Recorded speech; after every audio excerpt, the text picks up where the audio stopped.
So okay, this is the fade example for the Arduino Uno. For this we need this LED and a 220 ohm resistor.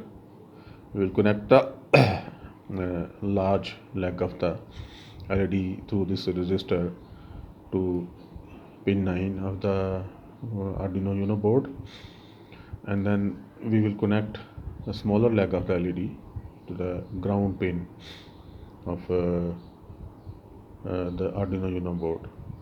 Since this for this example the code is available in the examples section of the board, so we will compile that code by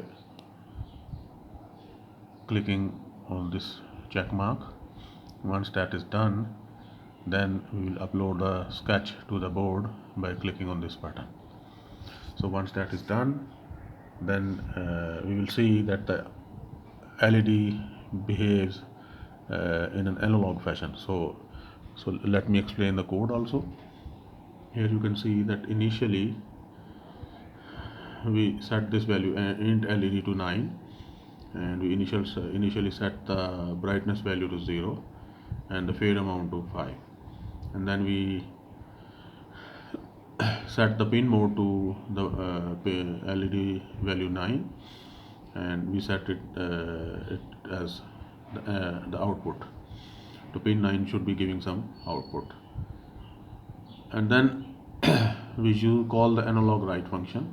We pass the value LED and the brightness value, which is initially 0, and since we are in a loop, in the loop function, so we keep increasing the brightness by the amount of fade amount, which was set to 5, and if the value exceeds 255 or it falls below or equal to 0, then we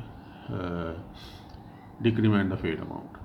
So in this way, and then we give a delay of 30, which means that it will delay for 30 milliseconds before moving to the new value. So let's now demonstrate. I connect this Arduino to the board.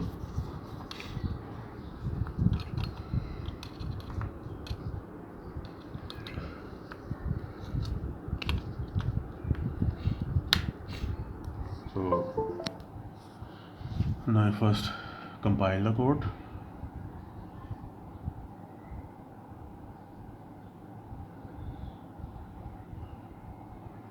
So compiling done, and now I upload the sketch, and now you can see the LED there. So it decreases, fades, and then it again starts increasing and then fading and increasing. So that was all about this step. Thank you.